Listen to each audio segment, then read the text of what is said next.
Olá, boa noite. Eu sou o jornalista Emerson Alves e está no ar mais um Agro Urbano, um programa criado com muito carinho para conectar o campo à cidade. Por isso, está comigo aqui todas as terças-feiras para dividir esse espaço o escritor, o professor, o sampaúcho Sandro Marques.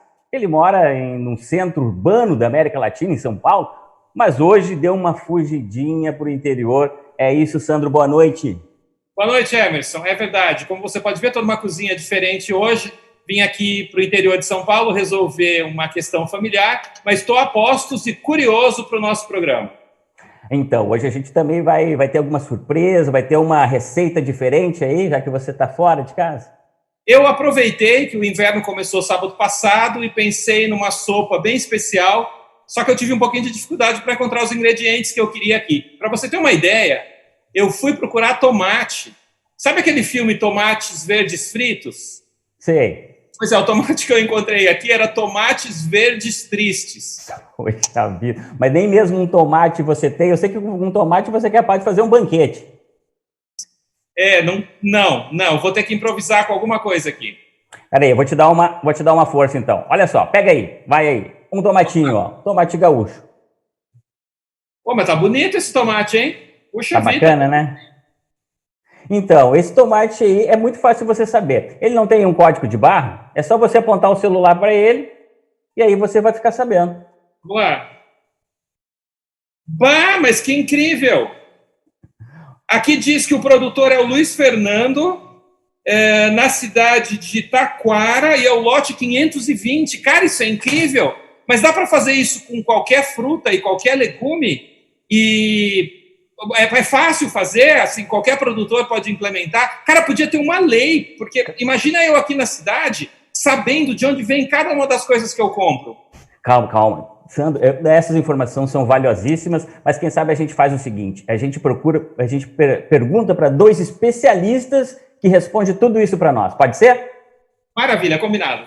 Então tá, o Agro Urbano está no ar, fica aí que a gente vai falar sobre tudo sobre rastreabilidade.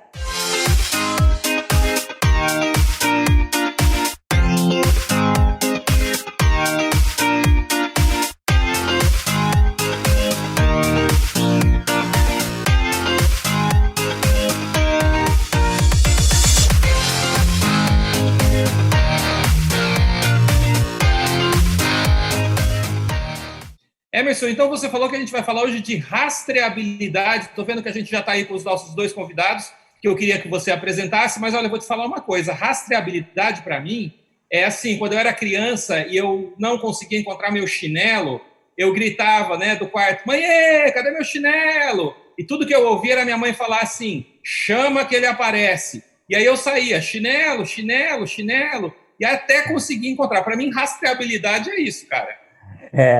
A rastreabilidade de alimentos, vamos dizer que é um pouquinho diferente, sabe, Sandro? Com essa explosão aí de soluções tecnológicas e uma sociedade cada vez mais consciente, a rastreabilidade de alimentos ganhou ainda mais importância, meu amigo. É através dela que é possível identificar a origem do produto e o caminho percorrido até o consumidor final. Além disso, é uma solução, ela é uma estratégia para o crescimento de agroindústrias e também do próprio produtor rural. Para quem falar um pouco sobre isso, assim, para conhecer um pouco mais sobre todos esses assuntos, está com a gente hoje aqui o Frederico Apolo Brito, ele é o diretor da Elísios Agricultura Inteligente. É uma startup no agro, são chamadas de agrotech, né? E também está conosco, né, o Bruno Engel Justin. Ele é presidente da Comafit, essa cooperativa aí, ela é do litoral gaúcho, é uma cooperativa mista de agricultores, ela reúne municípios de Itati, Terra de Areia, Três Forquilinhas, são mais de 200 famílias da agricultura familiar envolvidas, e olha que bacana, são jovens empreendedores e jovens já trazendo tecnologia para o campo e também aproximando ao produtor. Eu vou começar com o Frederico, dando uma boa noite. Frederico, boa noite, obrigado por nos receber e obrigado por trazer informações sobre a rastreabilidade de alimentos, que é importante, né, Frederico? Boa noite, Emerson. Boa noite aí, todo mundo. Obrigado pelo convite, estar aqui falando um pouco mais sobre esse assunto que tem a tendência de cada vez se tornar mais forte e se mostrar mais completo para toda a nossa sociedade, né? A rastreabilidade do alimento até para dentro de uma agroindústria, se processando, se entregando isso para o consumidor, cada vez mais vai se buscar essa origem, e em função disso nós buscamos trazer soluções para o campo para auxiliar os nossos agricultores nessa caminhada. Tá certo. O Bruno, né, que é o presidente da Comafit, eu imagino que a rastreabilidade para vocês lá também, ela tem um sentido de atender uma legislação, porque agora é uma obrigação, mas também ela agrega também o próprio produtor, ela agrega uma qualidade que isso também pode abrir mercado. É mais ou menos por aí, Bruno. Uma boa noite, obrigado por estar conosco aqui. Boa noite, Emerson, Fred, Sandro. É um prazer estar aqui com vocês, agradeço o convite. E realmente, né, um projeto que tem sido bem importante, porque eu acho que a gente da agricultura familiar, a gente acredita numa relação entre produção e consumo cada vez mais próxima, né? E a rastreabilidade é uma ferramenta extremamente importante para isso, que nesse primeiro momento atende uma normativa, mas tudo isso que a gente vai trazer hoje, o Fred vai colocar também, que é o caderno de campo, né, o app da Elysius, que ele traz muito mais ferramentas do que apenas a normativa, né, mas todo um processo que envolve a gestão da propriedade rural e que é de extrema importância para o agricultor familiar. Ô Bruno, qual foi o momento em que você se deu conta que isso era importante para o seu negócio? Foi porque chegou a lei, ou foi demanda de cliente, ou foram as duas coisas, ou algo mais? Então, acho que no primeiro momento foi a questão da normativa, né? E quando vem a normativa e aí coloca todos os dados, as informações que teriam que ser levadas, a gente pensa especificamente naquilo, né? Diz, bom, então tem que atender a esse processo. E eu acho que o que tornou esse processo muito mais positivo foi encontrar soluções que justamente traziam outras ferramentas para dentro da propriedade, né? Então a gente viu, além de conseguir suprir a essa demanda da normativa, mas também trazer outras ferramentas para o agricultor familiar que ele pudesse aperfeiçoar a gestão dentro da propriedade, né? E eu acho que isso que tem sido um fator muito positivo, não só para o agricultor, mas também para ele trabalhar dentro da cooperativa, né? São várias ferramentas que integram as duas coisas, né? Olha só, Sandro, que interessante. O Bruno, que está lá nessa ponta, né, da cadeia, né, lá no fundo, antes de chegar ainda no consumidor, mas seria o último elo antes de chegar no consumidor. E o Frederico, que é, né, o diretor de uma startup que criou essa ferramenta para possibilitar, entre outras coisas, mas possibilitar a questão da rastreabilidade, com essa ferramenta, ele já me contou, é muito mais ampla, né? Ele observou essa necessidade, eu imagino. E vocês lá dentro, como é que começou essa ideia de oferecer, levar essa tecnologia para o produtor, no caso, né, Fred? Conta um pouquinho da história aí da Elysius, porque eu sei que é uma história bastante interessante. Tem um produtor de tomate também, que está no meio de vocês. Conta um pouquinho dessa história. Excelente, Emerson. Obrigado aí pelo né, o ânimo que sempre trouxe em cima da nossa história de como começamos. Nós começamos aqui perto da região de Gramado, buscando entregar uma cultura, né, um tomate de melhor qualidade. A gente via que Gramado estava já melhorando a sua qualidade, né, nós cobrando relativamente um pouco mais por causa disso, mas ainda tinham dificuldades em encontrar alguns insumos de alta qualidade, né, para alta. Nós sabemos dos desafios que é plantar aqui no sul tomate, então começamos dentro de uma estufa, olhando para as necessidades internas. Aí, e junto com colegas da engenharia, ciência da computação, nós começamos a ver que existia aí um espaço de mercado para levar tecnologia.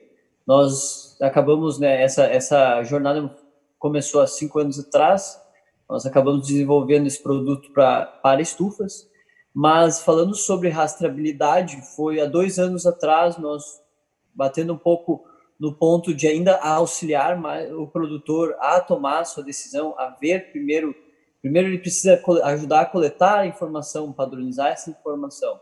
E nós no Brasil temos um cenário em que alguns produtores fazem caderno de campo há 20 anos, tem produtores que nunca fizeram. Então aí você tem uma grande lacuna para se preencher, para auxiliar. E o que foi? Peraí, eu sou da cidade, eu preciso de tradução de uma coisa que você falou. Alguns produtores fazem o quê há 20 anos? Perfeito. Alguns produtores, eles realizam o caderno de campo já faz um bom tempo. Né? Dentro da lei da rastreabilidade, você tem alguma série de exigências que precisam ser anotadas. Então, por exemplo, as aplicações que o produtor faz, as safras que estão ativas, essas são as exigências. Então, realmente, você é exigido a fazer a sua gestão. Então, como o Bruno colocou, o nosso aplicativo é um aplicativo que nós olhamos como a rastreabilidade como consequência. Nós auxiliamos o produtor a fazer a sua gestão. Como consequência, ele vai atender essas demandas da lei. O que eu acho legal nós colocarmos é que a rastreabilidade nós vemos como a base de uma coisa maior que nós chamamos de gestão da qualidade. Então, por exemplo, todo mundo gosta de ir no McDonald's e comprar a mesma batata, comer o mesmo hambúrguer com o mesmo tomate, mas se pergunta como os produtores conseguem sempre manter essa entrega. E aí nós entramos com a rastreabilidade como essa base, mas isso torna possível cada vez mais se colocar em ferramentas de gestão. Então, isso seria um padrão da qualidade, seria, Fred? Exatamente. Você tem essa gestão de lotes, você está acompanhando os lotes, o que aconteceu neles, você consegue, então, aos poucos, ver o que está fazendo, o que você pode estar testando, um insumo diferente, uma tecnologia diferente, e como ela está impactando nesses lotes futuros, né? Você vê como está melhorando a qualidade. Muito bem, eu achei interessante, e aí eu vou botar o Sandro também na conversa, e uma pergunta para vocês dois. Tem um aspecto que gera até um pouco de polêmica, né, que são a relação assim, de alguns produtos em relação à presença de agrotóxicos, né, ou de algum excesso no uso desses agrotóxicos. A gente sabe que alguns são necessários realmente, né?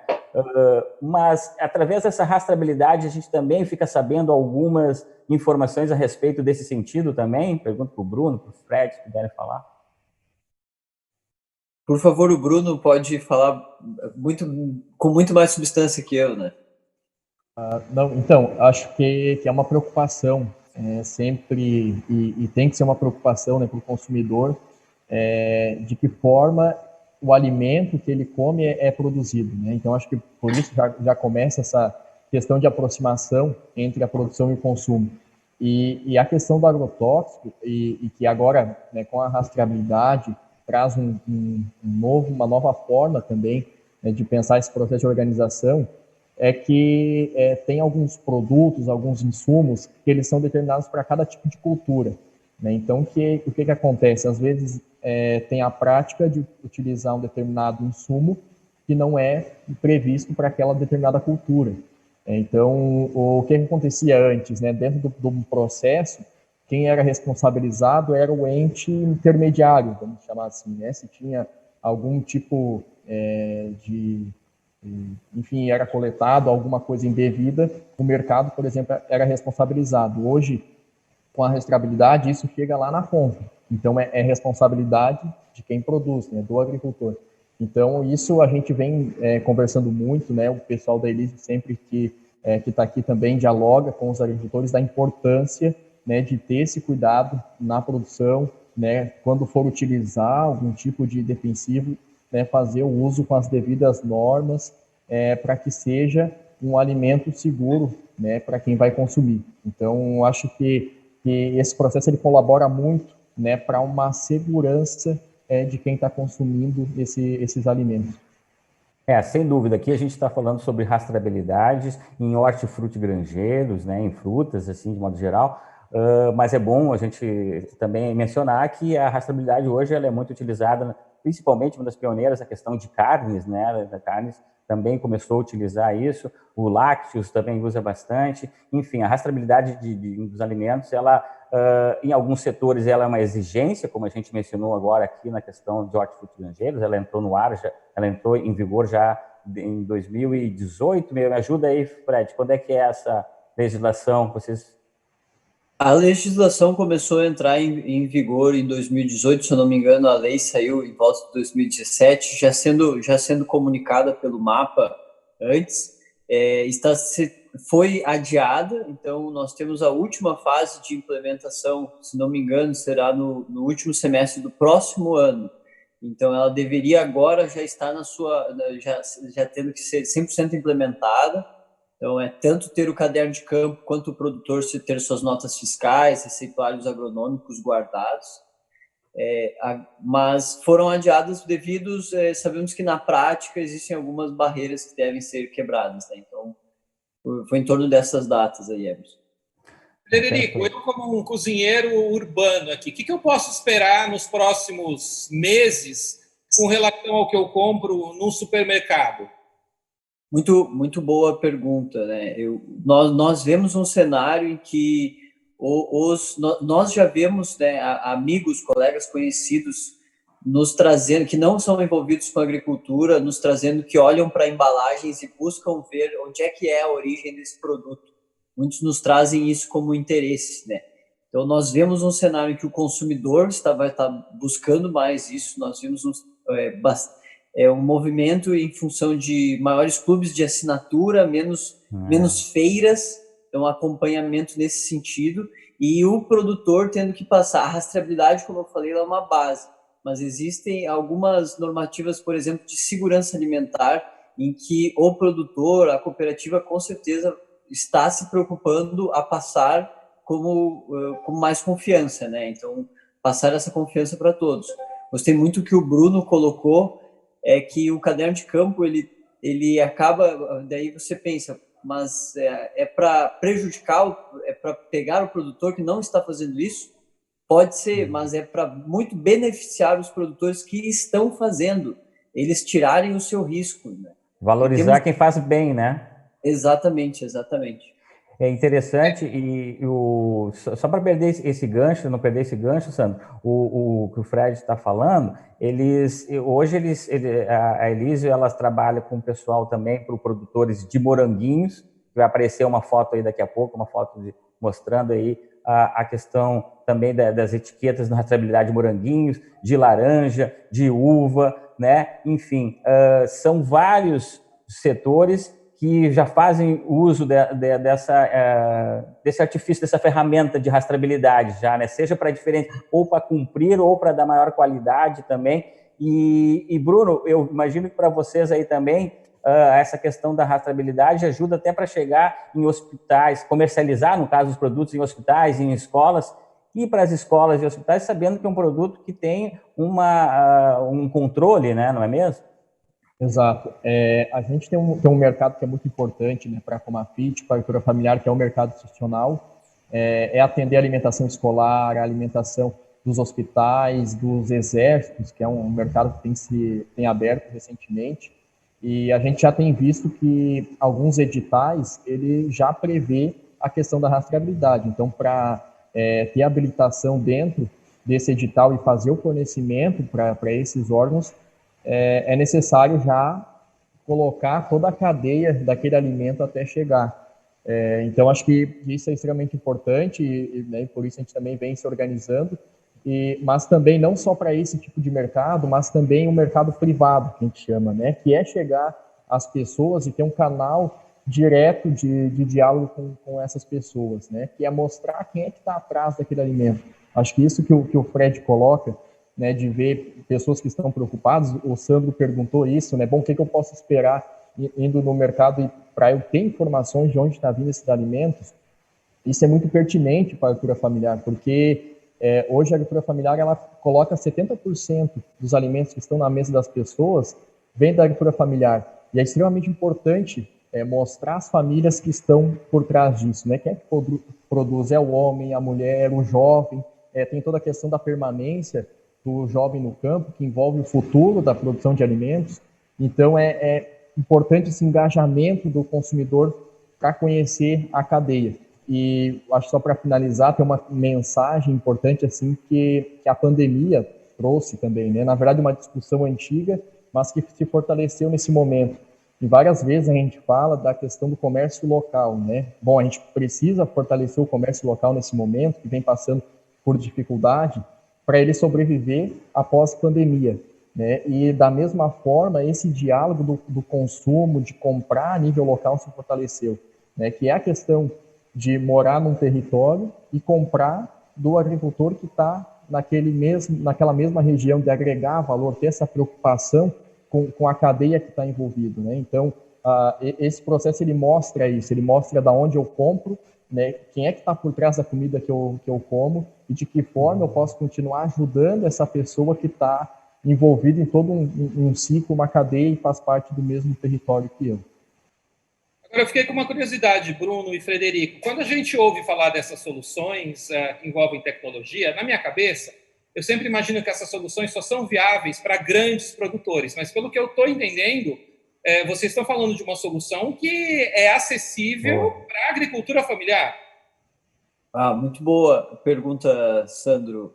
E eu vou começar e depois eu quero também a opinião do Bruno que seja falada aqui, né? Mas muito da nossa visão foi tornar a tecnologia acessível. Nós que mexemos com tecnologia para o agro, acabamos tendo contato com outras áreas de inovação e também foi o que fez a gente entrar para dentro desse mercado, foi ver que existiam soluções inteligentes, elas estão cada vez mais acessíveis. A questão é que muitas vezes, né, no Brasil, que quase metade da área de produção é soja, e você tem milho, você tem um dos maiores quantias de gado do mundo, você acaba se direcionando isso. Não vejo isso como errado, né, mas são grandes quantias, elas demandam grande atenção. E acaba que o pequeno e o médio agricultor não são tão visionados, né? Nosso sócio, Fernando, que tem a Estufa, ele é agricultor familiar. Nós viemos dessa realidade. Quando você fala de horticultura, são pequenas áreas mais intensivas, ainda mais dentro de estufa. Então, a gente acabou, né, caindo dentro dessa área, encontrando. E no começo da nossa caminhada, ainda mexendo com estufa, acabamos conhecendo a Comafit, conversando com o Bruno, conhecendo a realidade, e foi conversando nesse espírito de startup e buscando entender os desafios. A Comafit é nossa parceira desde o começo do desenvolvimento, então tudo é pensado para esse produtor, a tela do aplicativo, como funciona, e acredita, ele sabe usar, ele tem um WhatsApp, ele tem um Facebook, agora ele tem um celular adequado, agora você pode também ter a sua fazenda na palma da sua mão, né? O caderno de campo digital. E aí, Bruno? É isso, acho que nesse sentido, já que o Fred coloca, né, o meio rural tem melhorado bastante também as condições, então, de acesso à internet, o pessoal do agricultor tem o celular, tem os aplicativos, então trazer uma solução que consiga corresponder à gestão da propriedade também. E a gente fez um piloto inicialmente, né, Fred, lá no início, e foi muito bacana, porque a questão da praticidade, né, que foi colocada pelo pessoal, de realmente conseguir inserir as informações e criar um histórico da propriedade, né? E aí vai desde das aplicações, da safra, de registrar tudo que se passa dentro da propriedade, do manejo, e tem soluções, tem ferramentas específicas, acho, pensadas para isso, né, para viabilizar. Por exemplo, uma ferramenta do app é quando, por exemplo, o agricultor está lá no morro, colhendo a banana, e às vezes o sinal de internet não funciona lá. Mas ele tem uma opção que é offline, não precisa fazer o registro na hora, ou tu pode registrar, na verdade, na hora, e assim que tiver a conexão com a internet, essa informação vai entrar no aplicativo. Então, são questões básicas, mas que fazem toda a diferença aqui na ponta, né? E uma coisa muito importante é o engajamento de jovens, né? Que aí é onde tem essa facilidade com a tecnologia. Antes da pandemia, a gente fez algumas oficinas, né? Que o pessoal da Elises veio aqui para o pessoal fazer o primeiro contato com o aplicativo, a inserção, e vinha as famílias e todo mundo vinha com o filho, com a filha junto, né? Que era quem estava ali aprendendo a dinâmica do aplicativo, né? Então, isso aqui representa também a inclusão do jovem na propriedade, nas decisões dentro da propriedade, e contribui também para esse processo de sucessão rural que a gente tanto fala. Só para não se perder esse assunto que o Sandro até perguntou, da questão da inclusão dos pequenos produtores, né? Eu imagino, Fred, vocês também têm uma parceria de instituições financeiras, né? Tipo o Sicredi, outras instituições públicas, né? O BRDE, no caso. Isso é determinante para que essas ferramentas sejam implantadas, não é mesmo, no caso, Frederico? Boa pergunta, Emerson. Então, nossa parceria a gente começou uma parceria com o Sicredi no final do ano passado, justamente porque estávamos olhando para o mesmo público. Tivemos a felicidade de ser escolhidos como parceiro nacional do Cicred para fomentar a implementação dessas tecnologias, porque nós estávamos olhando para a agricultura familiar, assim como eles. Eles estavam buscando um parceiro nessa área, estavam carentes de parceiros e acabamos nos encontrando em São Paulo, né? O Cicred daqui, a gente acabou se encontrando lá e vimos aí um potencial bem forte, né? Fizemos um projeto no Vale dos Vinhedos, junto com alguns produtores, e tivemos um grande sucesso, foi muito bom, assim, essa implementação, e agora estamos analisando formas de como podemos levar isso para mais parceiros, mais cooperativas Cicred, em parceria com outras cooperativas. É muito bom para nós estarmos com um parceiro que olha muito para esse público, né? Fora isso, daí nós temos já uma parceria de longa data com o BNDES, que nós participamos do primeiro edital de aceleração. Deixa eu só me corrigir, Frederico, eu falei BNDES. Sim, né? Mas acabou que, né, fortuitamente, a gente teve o BNDES ano passado e agora a gente fechou com o BRDE.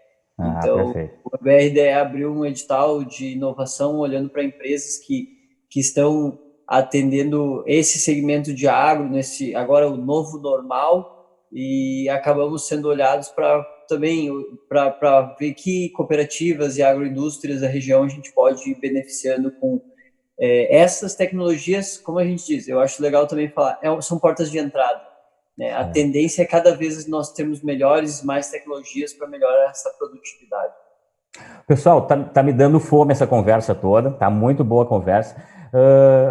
Sandro, antes de a gente sair para o intervalo, depois a gente vai falar mais um pouco ainda com o Frederico lá, Elísio, eles têm uma história sobre a horta urbana muito legal. Vamos conversar com o Bruno, ele vai nos falar um pouco desse contato direto com o consumidor, né? Eles fazem através das cestas. Tem essa questão que o Bruno tocou, que é muito importante, da sucessão familiar. A gente está vendo aqui 2 jovens, né, empreendedores excelentes, mas eu quero saber um pouco da receita, alguma coisa da receita, para que a gente possa voltar nesse segundo bloco aí já sabendo alguma coisa.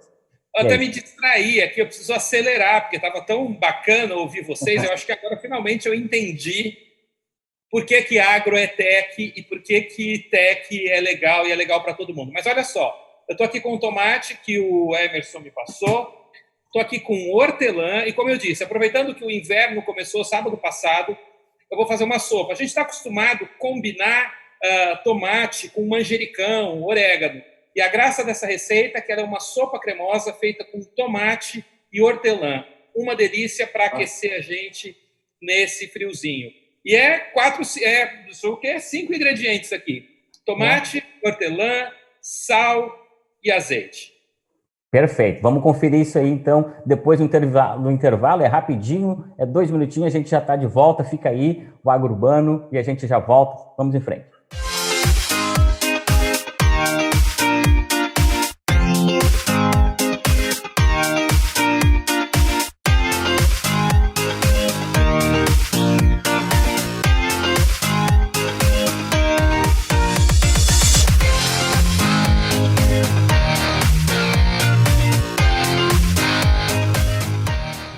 Olá pessoal, estou de volta aqui no intervalo do Agro Urbano TV e agora não estou mais na minha cozinha, eu estou aqui na biblioteca, onde eu passei os últimos 6 meses escrevendo o Extra Fresco, o Guia de Azeites do Brasil, edição 2020.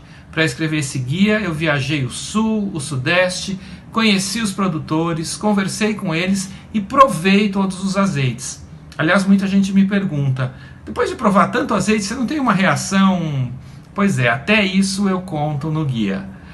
O guia tem também uma seção de olivoturismo, tem muitas receitas para a gente fazer com esses incríveis azeites nacionais, e ele está disponível agora em pré-lançamento com uma oferta especial no site extrafresco.com.br. E agora a gente volta para a nossa programação com o jornalista Emerson Alves e os nossos convidados da Agro Urbano TV.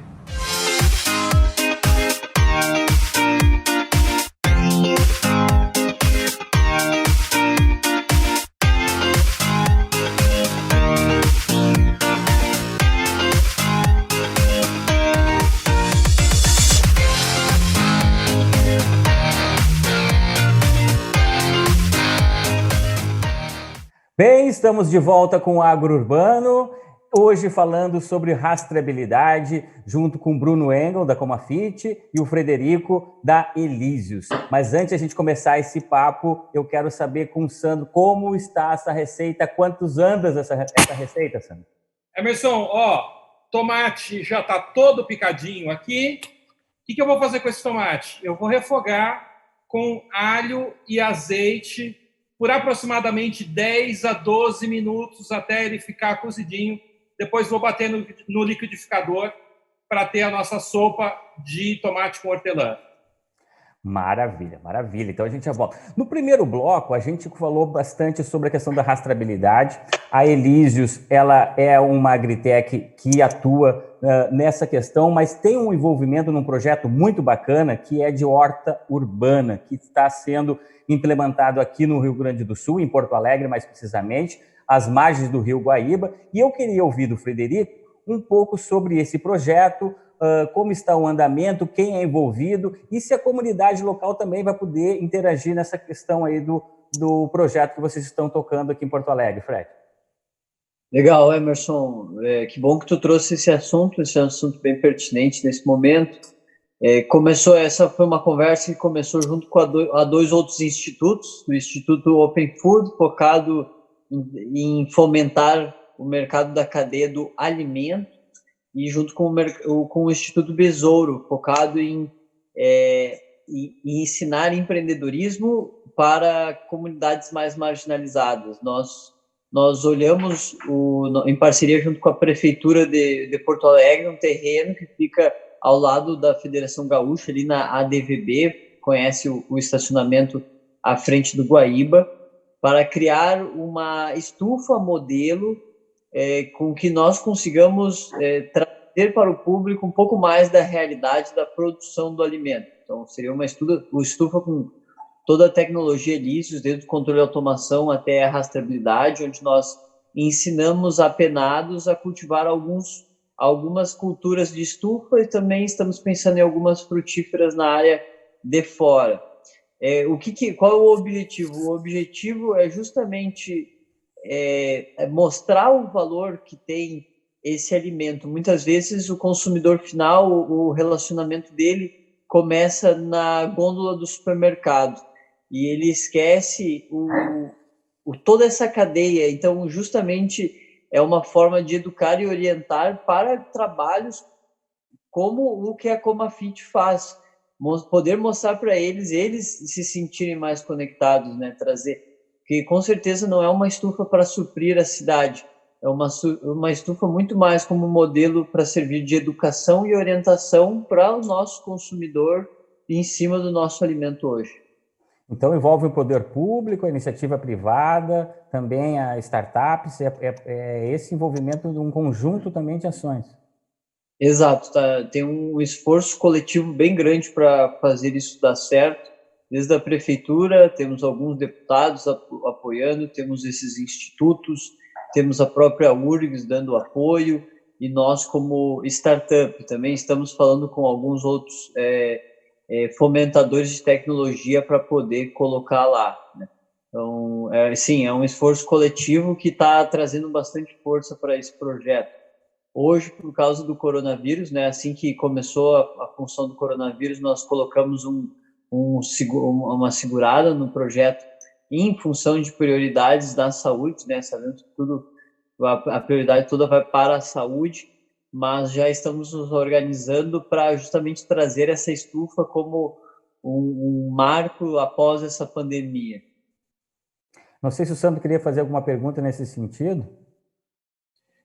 Eu acho muito bacana o fato de que a gente está falando de tecnologia, mas está falando de inclusão também. Eu confesso para vocês que está mudando aqui a visão que eu tinha de tecnologia como algo grande para tecnologia como algo que chega em todos os lugares e que tem também uma função social.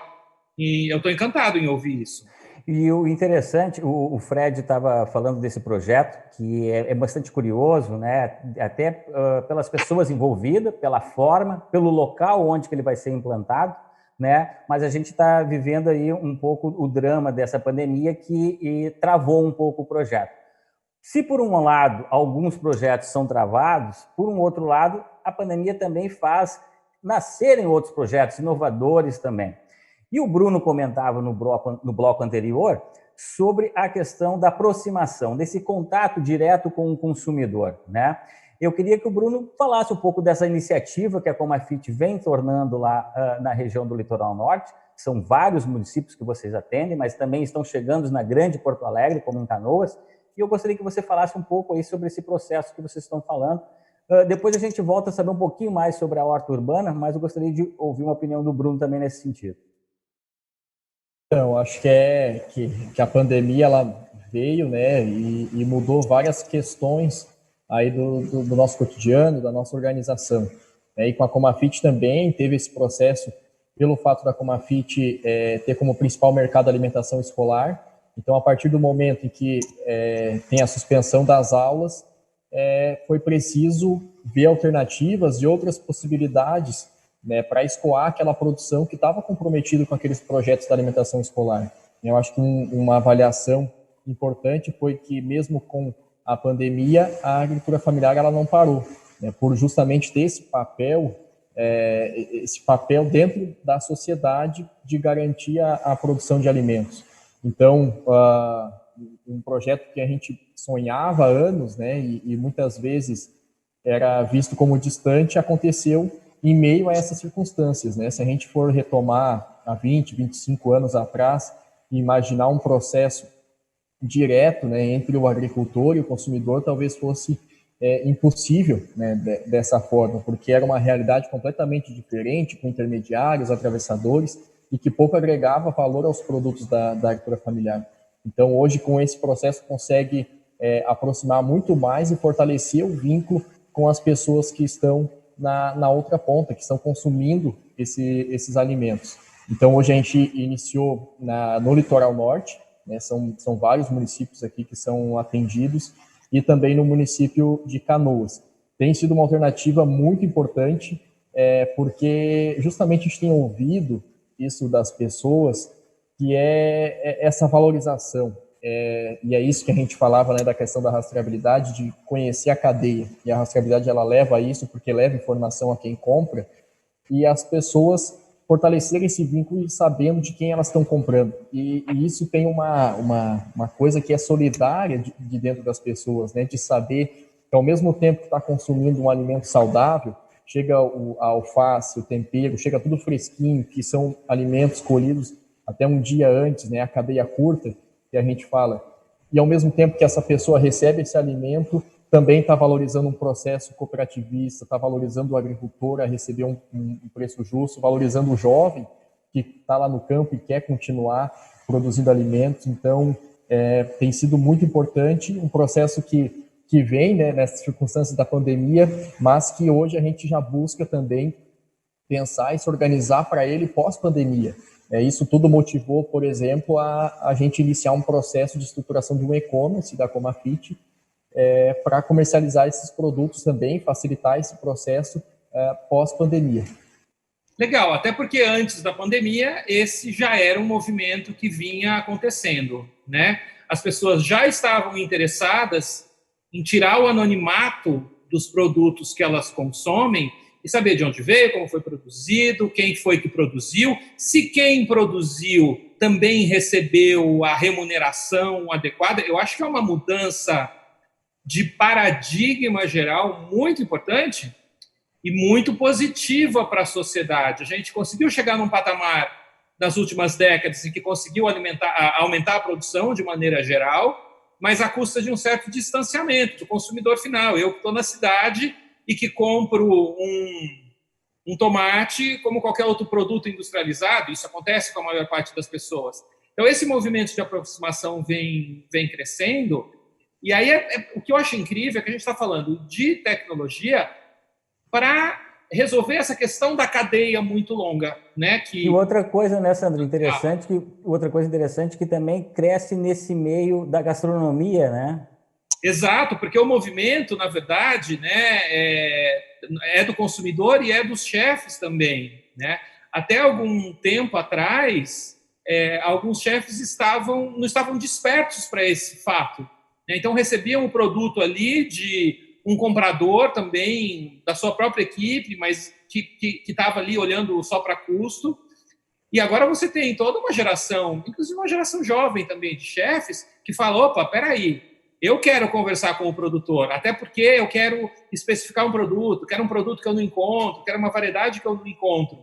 Então, é bastante positiva de maneira geral. Agora, eu fiquei com uma curiosidade aí com relação à dinâmica aí do sistema, porque eu entendi, Fred, se eu não me engano, é que a gente consegue ir além do que simplesmente tal produto é de tal lote, de tal produtor. A gente consegue chegar em histórias mesmo do produtor por meio do aplicativo? Exatamente, Sandro, né? Começando a parte, gostei bastante que vocês falaram da gastronomia, do movimento dos chefs. É bem isso que nós estamos sentindo, né? Esse é um movimento que começa muito dentro da cozinha de restaurantes que demandam constantemente muito alimento, dos chefes olhando para a origem, como vocês colocaram, dos alimentos, não só recebendo, mas querendo indagar, e eu gostei bastante também, indo conversar. Eu sei que o pessoal como a FIT já está buscando isso, né? Ouvir mais o seu consumidor final para daí conversar com seus produtores e realmente produzir o que está sendo demandado, né? E essa interação, o que acontece, né? Quando você põe o produto dentro de uma embalagem, hoje a gente consegue, através do sistema, emitir uma etiqueta, onde ali tem informações obrigatórias pela rastreabilidade, que são leis, e o QR Code. O que nós estamos trazendo como diferencial é a possibilidade do produtor, junto com a gente, contar a sua história e ele poder apresentar isso para o mercado. Então, conseguir apresentar, esse acaba sendo um diferencial, né? Primeiro, nós olhamos muito a rastreabilidade como consequência de uma gestão, né? De você estar fazendo uma gestão completa, e assim você poder também passar essa história para o seu produtor. Porque, por exemplo, né, como a FIT, deve ser quantas histórias bonitas devem ter espaço para serem contadas de famílias que estão há quanto tempo no campo, e o consumidor final está buscando cada vez mais saber isso, né? Também não é só saber como, né, exatamente como tu falou, Sandro, não é só veio de tal lugar, é tal produto, veio deste lote. Não, eu também quero saber o que ele tem na propriedade. E valorizar, né? Nós temos o caso de produtor de hortaliça folhosa que colocou os sensores, e isso é um fator hoje que ele pode levar para o mercadista, é um fator que ele pode levar para o distribuidor dele, que ele tem um produto de maior valor agregado, ele tem a rastreabilidade, ele já avançou um pouco mais, ele já está começando a colocar tecnologias de sensoriamento, logo ele pode poder também apresentar que ele fez as irrigações de forma correta, e padronizar essa qualidade, garantir essa qualidade e segurança para o produtor, né? Como a gente tinha falado no primeiro bloco. Tem uma palavra-chave que você falou aí que eu acho bacana, que na verdade você não falou, mas eu estou ouvindo aqui, envolvimento, né? A gente provocar maior envolvimento entre sistema consumidor e entre sistema produtor. Vamos colocar os dois, entre quem compra e entre quem está produzindo, e esse envolvimento eu acho que é positivo para ambos. Com certeza, esse envolvimento aproxima todo o mercado e isso traz confiança, segurança, possibilidade do produtor se qualificar, a possibilidade deixar claro para o consumidor esse diferencial. A gente viu um movimento em que antigamente era tudo agricultura familiar, era chique para algo industrializado. A gente está vendo justamente um movimento ao contrário. A gente está vendo a agricultura familiar, o pessoal vendo valor nisso, né? O abacaxi da terra de areia. Você quer aquele abacaxi, ele é famoso daqui até São Paulo, né? Você precisa provar que é daqui, né? Interessante isso que o Fred está falando, e o Bruno, no caso, que é um jovem empreendedor, administrador. Desculpa a indiscrição, Bruno, mas eu acho que... qual é a sua idade? 24. 24 anos à frente de uma cooperativa, né, que envolve mais de 200 famílias da agricultura familiar. Anualmente, cerca de 6,4 mil toneladas, mais de 88 variedades de alimentos. Olha o tamanho da responsabilidade. E isso também é uma forma que a gente poderia interpretar que o jovem está cada vez mais interessado nas coisas do campo, do negócio rural, mostrando que é possível ele fazer essa conexão também com a questão da cidade, seja na formação e mais do que isso, despertando para situações que ajudam a conectar tanto o produtor ao consumidor. É isso, Bruno? É isso. Acho bem importante, e até vou pegar o gancho do que o Fred falou, que é esse movimento contrário, né? E aí eu estava lembrando da minha infância que eu queria comer bolachinha recheada. E tendo um monte de laranja, de banana dentro da propriedade, né? Alimento saudável, e a gente tinha essa rota ao contrário, né? E aí eu acho que vem também de um cenário de desvalorização da agricultura, dos produtos, e que tinha nesse meio esse processo de intermediários e que pouco valorizava o produtor. Isso muito tem a ver com essa dinâmica também de juventude, de sucessão rural, que uma situação também muito comum aqui era os pais falarem para os filhos, né? Isso aconteceu comigo, de olha, vai para a cidade estudar para ser alguém na vida, né? Como se o agricultor não fosse alguém, né? E é a pessoa que produz para colocar alimento 3 vezes por dia na nossa mesa. Então, esse cenário ele vem mudando e também vem dialogando com a juventude, né, que vem se sentindo mais dentro desse processo pela questão, eu acredito, de geração de renda também, né, porque todos esses processos eles agregam valor e isso garante a geração de renda, né, para a agricultura familiar. E um outro processo muito importante é justamente da identidade, de valorizar o território, valorizar onde a gente mora, entender que o campo ele não é só um ambiente de produção, mas é um ambiente onde a gente tem toda uma vivência em comunidade. E o jovem se ambientalizar com isso. Isso vem o papel da escola, né, que é também trazer essa metodologia, e aí é uma coisa que a gente fala muito aqui, né, quando vai alfabetizar, sei lá, está com 5, 6 anos, a gente brinca que muitas vezes é falado que o E é de elefante, mas não fala que o E é de enxada, né? E a gente sai da escola e chega em casa, tá vendo a enxada, né? Então, essa aproximação, ela é importante. E eu acredito também que aí a questão da tecnologia é um outro ponto crucial, que é trazer essa tecnologia para dentro da propriedade. Não só ter o acesso à rede social, essa dinâmica, mas é trazer uma ferramenta prática, que ele vai enxergar lá na colheita da cenoura, da beterraba, enfim, dentro da propriedade, o uso daquela tecnologia. E isso tem inserido muito a juventude nessa discussão e tem dado um engajamento muito grande nesse processo da rastreabilidade junto a Elísios, por exemplo. Bacana. Bruno, você comentou uma coisa bacana aí, que né, tem, por um lado, todo o aplicativo e todo esse sistema de gestão, mas tem usar as redes sociais também para a comunicação e para se apresentar para as pessoas, né? Comigo aconteceu um caso interessante essa semana, 15 dias atrás, na verdade. Um amigo aí do Rio Grande do Sul mandou para mim, por Sedex, uma caixa de um produto pouco conhecido, tupinambur. Tupinambur é um tubérculo, né? E aí, só tem nessa época do ano, tal, e eu divulguei para os meus alunos. Em 2 horas, pelo Instagram, tinha 10 alunos interessados em tupinambur.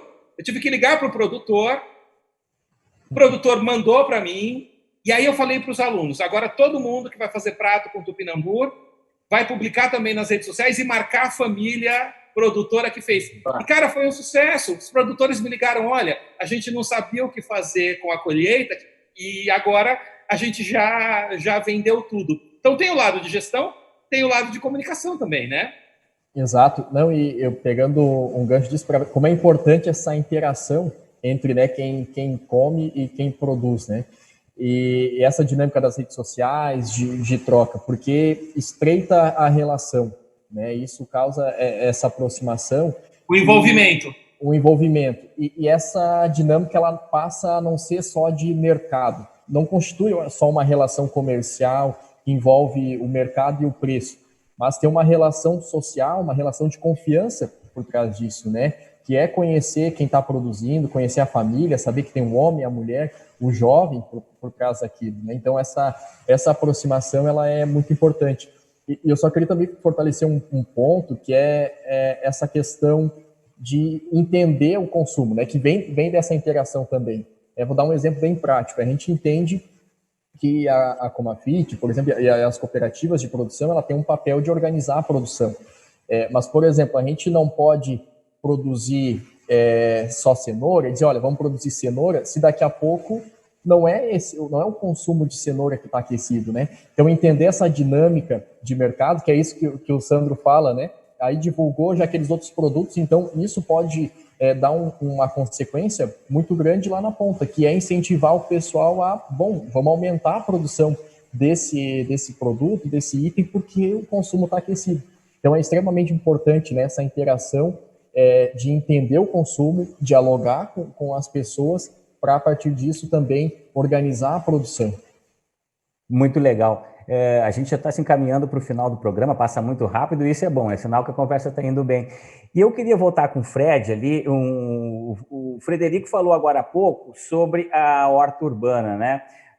Mas também a Elísios, ela tem na sua origem também a questão do envolvimento com essa questão do produtor. Vocês são um grupo, né, de jovens lá. A gente falou agora há pouco também sobre a importância do envolvimento nessa sucessão.